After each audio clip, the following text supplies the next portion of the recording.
Hello, everybody. LJ Young. Let me look at the camera, right? Hello, everybody. LJ Young back again for another edition of DebtAintMyDaddy. I'm just setting up here just to try to get everything. Make sure I don't miss anybody's text messages. Okay. All right. Welcome to another edition of DebtAintMyDaddy. My name is LJ Young, and I am a 100% debt-free motivational speaker and personal finance educator. I help people become financially free by helping them financially see outside what I call the debt matrix. The debt matrix is a place where I lived for the first 40 years of my financial life. I really believed that I couldn't do nothing and I wasn't nobody if I didn't have good credit. If I didn't have multiple credit cards, long lines of credit, financing things with no money down. I used to brag about that kind of stuff. But little did I know that only meant something inside the debt matrix and other people that believe in credit. It's crazy. It's crazy. Now that I'm outside the debt matrix, I see there's a whole new world and a whole new world of people that are not in debt. They could care less about credit, don't even care. It's just a tool. It's nothing more than a tool. At first, I thought I needed it, but I realized it was just a hammer. You know what I'm saying? It's just a tool. Anyway, look at me as the medium between leaving the debt matrix to the debt-free world. I'm the medium in between. I'm the person that speaks both languages because I was in debt once, right? I was in debt. So I understand now money is spoken in two languages, debt and debt free. If you've always been in debt, you only speak the language of debt. You have no idea the language of debt free even exists because you never believed being debt free was even possible. So why would you even think about that? That's exactly what I thought and used to think and stuff like that, right? But anyway, I speak both languages, and how I help guide people over, I use math. And I use also what's called glitches in the debt matrix. Things that don't make financial sense, yet you still do them anyway. All right? Those are glitches. Those are glitches in the debt matrix. And I confirm those glitches with using basic math. So if you just now are coming onto my channel and you really don't know my style or whatever, uh, you might come out and say, "Hey, who is he? How come he doesn't have what kind of finance degree he has? Has he ever been on the New York Stock Exchange just crazy stuff?" Because people believe that you have to have this big finance information and blah blah blah, right? This is the only thing I ask of you. Whenever I talk about finances, pull out your own personal calculator and just add the stuff up. If my math is right, what I say, and it matches up with your calculator, just understand just believe that it's right because math and money go hand in hand. If it doesn't make mathematical sense, it doesn't make financial sense. CENTS. It's that simple. Anyway, here we go. All right. I always hear a statement people always make. You always hear people go, "Oh man, I'm going to invest and I'm going to use other people's money. I'm not going to use my money. I'm going to use other people's money," right? So you always hear this from financial people. Use other people's money. This is a major piece. A major piece. Most of these financial people leave out. Well, first of all, let me go back one step. Okay. I will be unlike any financial person that you probably have ever heard of in your life. And I'm not saying that to brag. I'm saying that because I know I can back up everything I'm saying with math.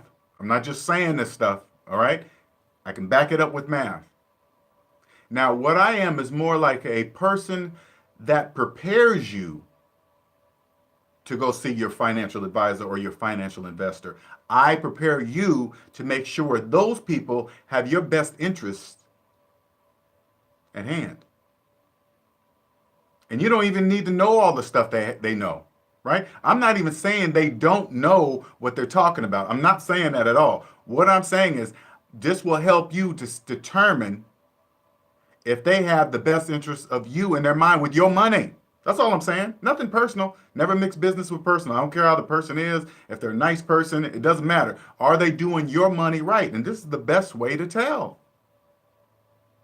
All right, you ready? All right, I'm gonna tell you the easiest way to do it. All right, and I if you see me looking away, I made notes to keep track so I don't be going off on just a long term of time in this video, right? All right, so for example, say like this. Say like you've scheduled an appointment to go see your investor. All right, but before you go, this is all I want you to do. Get on one of those online sites where you can see your credit. Go on like creditkarma.com. Go in there and look. You don't even have to add it up. Usually when you log into Credit Karma, it'll show you your total debt at the top, right? And it's usually different amounts when you click both between two bureaus that Credit Karma. I think Credit Karma has, they only have two in there. They don't have three. I know Experian's not part of their thing. Anyway, all you gotta do is look up the highest amount of your debt. It's right at the top. And you flip between the two, always pick the highest one. That's all I want you to do. All right? Whatever that number is. Now, let's just imagine, say like it was, only thing you had was $100,000 in student loan debt, okay? And you had $5,000 saved, and you just didn't know what you want to do with it, right? You want to, hey man, I mean, you're just like everybody else. Don't get me wrong. This everybody else in the debt matrix, they think the same way. It's a pattern. So they go like this. And I'm not talking bad about you because I lived in there. I'm just telling you what it is for real mathematically. All right, just follow the math. Now, you have $5,000. You're like, I don't know what to do with this, man. I want to invest it in the stock market, right? But you don't know anything about the stock market. So you go see some type of investor, right? So say like you go to them armed with this information in your brain that you know you have $100,000 in student loan debt, okay? That's right now at this moment. Say like you have $5,000 saved. You had $100,000 in student loan debt. Mathematically, you have negative $95,000 to your name. Negative. 5,000 minus 100,000 is negative $95,000. Remember that. You go to your investor and you say, okay, hey investor, I got $5,000. What type of investment should I do with this? And what type, right? Now the first question your investor or financial advisor should ask you, how much debt are you in? And we'll get to that so you can understand what I mean, right? Now, knowing in your mind that you got negative 95,000, all right? And you can casually tell them, even if they ask you, oh, okay, well, I got a credit card bill here, and I got this large student loan debt. It's like $100,000, and I got $5,000 saved. Let's just keep it with the two. Let's remove the credit card one. Yeah, I got $5,000 saved, but I got this hefty $100,000 in student loan debt, right? Again, those two together, math says those two together is negative $95,000. I'm trying to stay on track here. Okay, and then so the investor should say to you, sorry, you have no money. You're negative $95,000 in hole. But just in case they don't, if they say something like, okay, I tell you what, you take that $5,000 you have, invest it in the stock market, it's going to triple and quadruple and all this interest. And then you take all that money made from that $5,000 and you take that money and you pay down your student loan with that. Now that sounds fine and dandy and everything, right? You're just like, oh, wow. But they're speaking as if that's guaranteed ROI, return on your investment. They speak as if it's guaranteed. No, it's not. Nothing's guaranteed in there. Okay? And then when they say that, you stop and say, wait a minute. Mr. Financial Investor, I just told you I was negative $95,000 in the hole. Where is this money coming from that I'm going to invest into the stock market? That's mathematically impossible. According to math, according to my calculator, it says I can't invest money from negative because it doesn't exist. And then sit back and go, okay, I'm waiting for the answer. They're going to have to agree with you. Why? Because it's math. They know what they're telling you. You literally have to borrow the money to invest. Get it? See what I'm saying? Sorry, I'm reading my thing here. Now, when you hear people always tell other people, hey, I don't invest, I use other people's money. They're not, again, I told you this earlier, they're not telling you the whole story because it counts on who's telling you that. Who's making that statement to you? Is it a person whose personal finances are in the black? or whose personal finances are in the red. Because using other people's money is optional for some and mandatory for others. You see what I'm saying? If you have no money, you don't have a choice but to borrow other people's money. You see how it works? If a person's finances are in the black, that means they're at zero or above.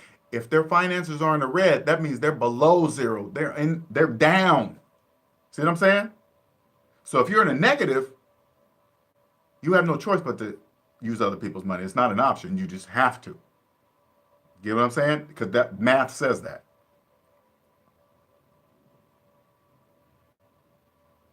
Sorry, just staying on track here. Staying on track. Now, so for example, let me give you this example. So say like you invest, for example, if somebody had $5,000 and no student loans, so they're not in the negative, they're in the black, $5,000. This person's in the black and they go to borrow the bank's money. Say like they went and borrowed the bank's money of $5,000 and use that money to invest. Okay? Now, if that investment turned out to be bad and that money was just gone in investment, right? They have the money, they have the actual money to cover that loss and they're still in the black. You see what I'm saying? That was optional for them. They said, okay, I have this extra $5,000 I'm willing to lose. That it's not a big deal, because 9 times out of 10, it just is just a portion of their savings, right? It's not their whole savings. Nobody would do that. So say like they might have, say like for a better example, say like they had 20,000 in the bank. They took 5 of that, invested 5,000 and a loss. They have the money to cover that loss. They're still in the black, $15,000. You see what I'm saying? That was optional. They knew that if they put that in there, it was a risk and it was lost. It won't be a big deal. Okay, I won't do that no more. You do that while you're in the red, you're actually, it seems like it's other people's money, but it's more of your money. If you're investing in the red, because you're investing with money that doesn't even exist, so it has to be borrowed money. And you're investing indirectly for the bank. That's the bank's money because you have no money. You see how that works? That's the difference when you hear that statement, using other people's money. You got to really understand who's saying that statement. Because have you noticed that everybody says it? Everybody's not right. All you got to do is look at the statistics. Student loan debt, trillion. Car loan debt, trillions. Credit card debt, trillions. Somebody's faking. And that's a lot of people. Get it? Okay. Here's what I do on the debt-free side of things, okay? I don't take I don't take financial advice from a person if I can't see their credit report. I need to see their personal credit report before I take financial advice from them. Now you're probably thinking, well, why would you do that? That's dumb. Why would you do that? I'll tell you why. There's $1.5 trillion in student loan debt, right? Now, if I look at somebody's personal credit report and they got student loans on their credit report older than their children, why would I take financial advice from them? That makes no financial sense. It doesn't. I don't care what they have. If a person, here's better yet. Sorry, you guys. If a person that's trying to give me financial advice, I see they're out of world. They got a brand new house, cars. They got a house over in the hills, a house over here, money in the bank and jewelry and nice suits and whatever, right? And I look on their personal credit report and they got a student loan that's older than their children. I'd be like, that doesn't make financials. Why would you have all this stuff and not pay that off? If you got all this money, why do you still have that debt? That doesn't make financial sense. If it doesn't make mathematical sense, it doesn't make financial sense. That's a red flag. That's why it doesn't matter. Debt, when you're in debt and you only understand debt, it doesn't matter how much money you got. A person that has the debt mentality, the only thing they do, if they get more money, they believe they can just afford bigger monthly payments. That's it. It doesn't change. Oh man, I got a raise. Now I can, instead of $1,000 mortgage, I can afford a $2,000 mortgage. See how it doesn't move. It doesn't matter how much the person gets. That's why all you got to do is apply fifth grade math to your finances and you'll see it. So when people come at me with financial advice, I say, let me see your personal credit report. I'll show you mine. I'll pull it up. I'll pull it up on command here. And it better be similar to mine. If it's not, I'm not listening. You know why? Because if somebody's personal finances are in the trash and you thinking about partnering up with them in business, they're going to carry those same habits over to your business finances. I promise you this. And this is why I promise. If they don't know any better here, you think they're going to know any better there? No, they're not. It's not going to happen. It's not going to happen. That's why I need to be an IRS agent. People in debt have a pattern, and they don't know they have a pattern. They don't even know it.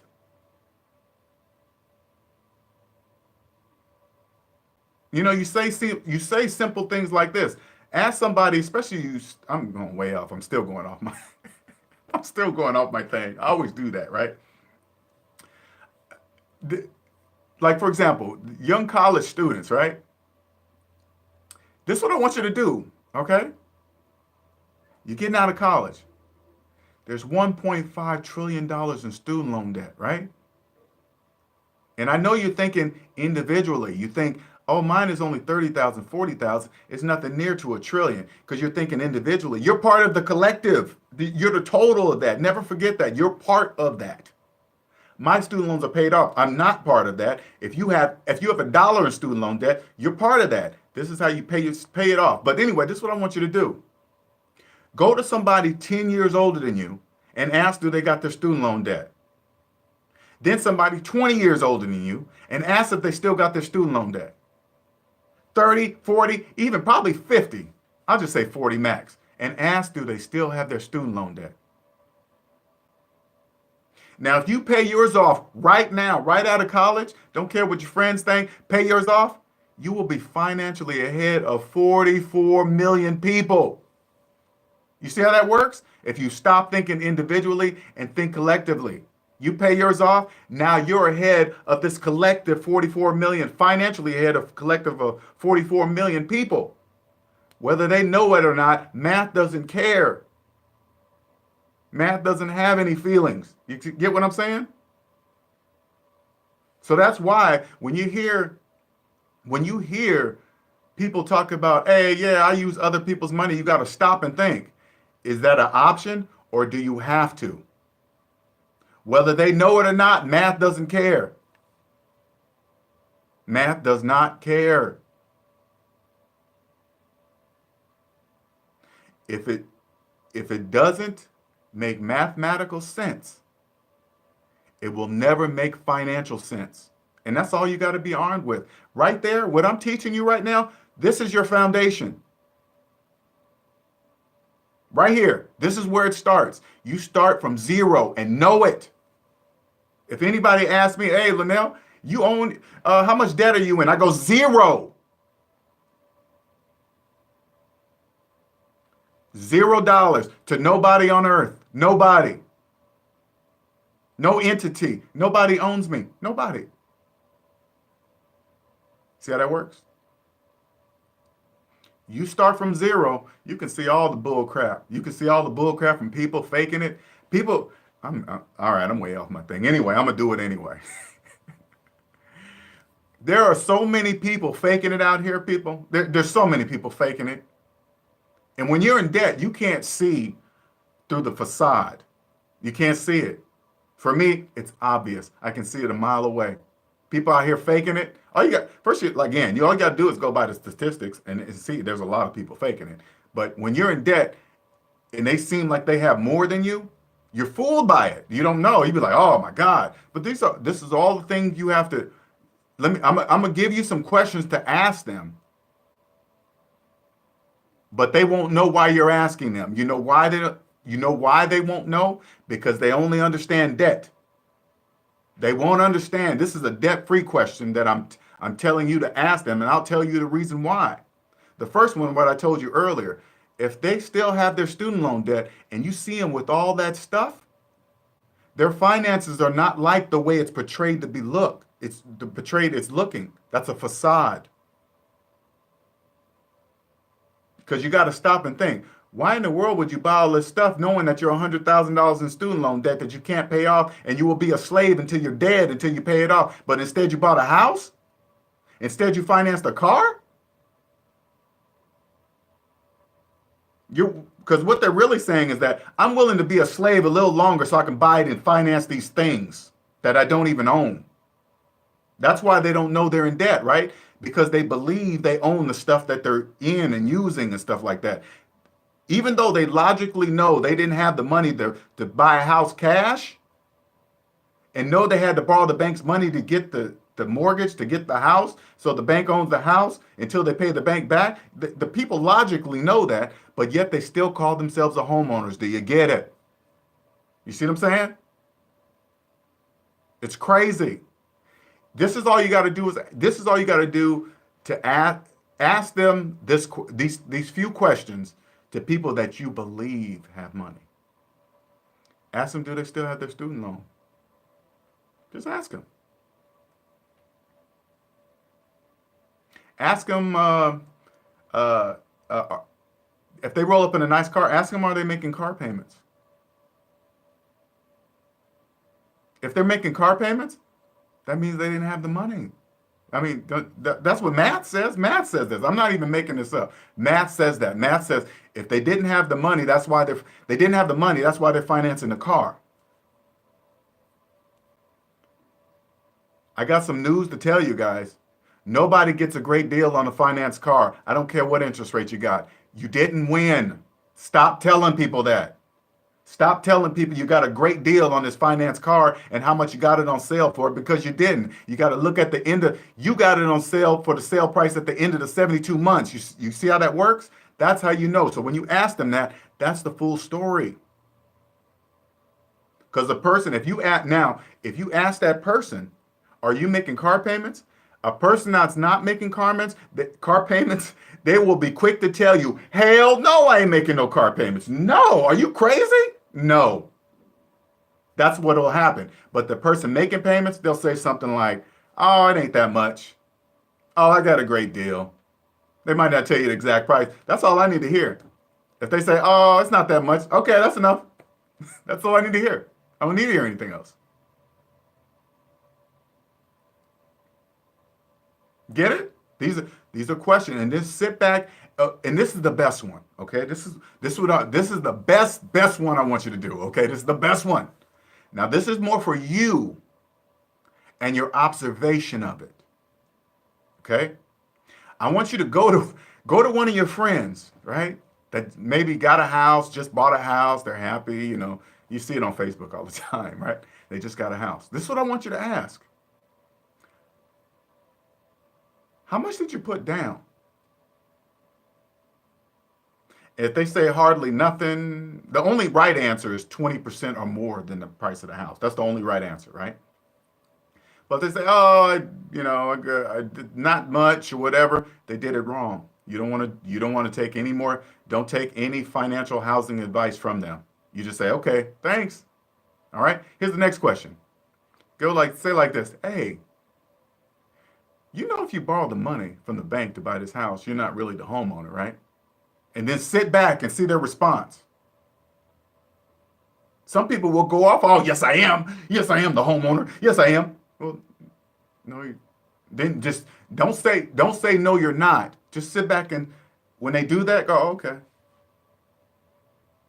That's the world I live in. I just got to say something, and then they go off. I just go, okay, they just don't know. And I just go, okay. Because that's what math says. I just want to turn to them and say, I didn't say this. Math said that.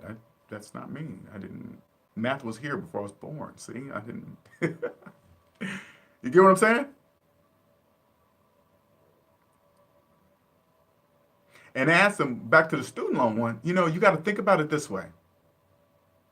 And this is mathematically, banks, they think mathematically. They don't add feelings into it, right?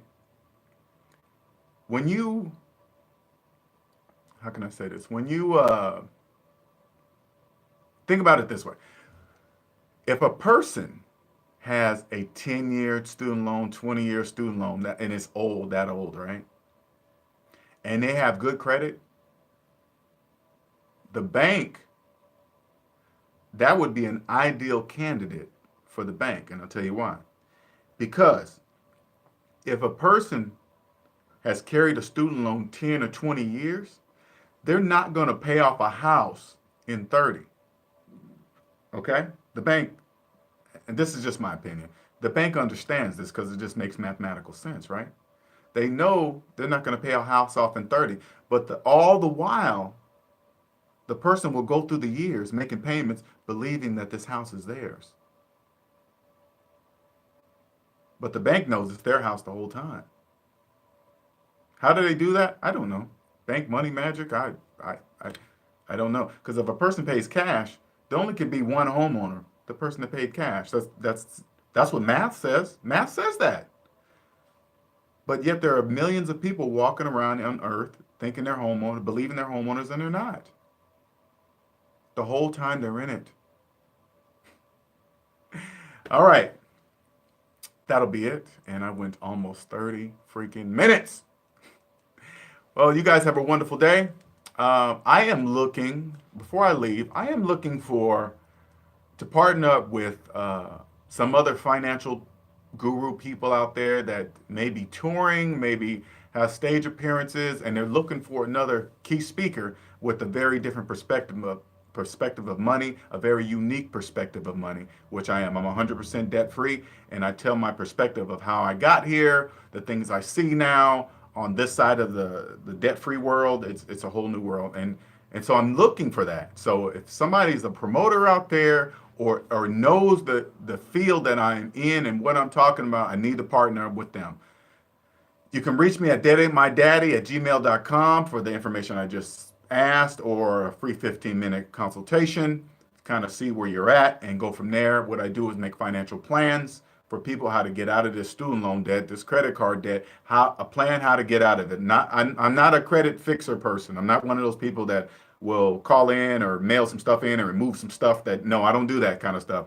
Those people are for people that, I mean, it's a legit business. I'm not talking bad about it. I'm just saying credit fixer people are for people that believe in credit. I know that credit is a tool, so I don't need it. It's like a hammer or a chisel or something. It's nothing more than a tool. Okay? All right. So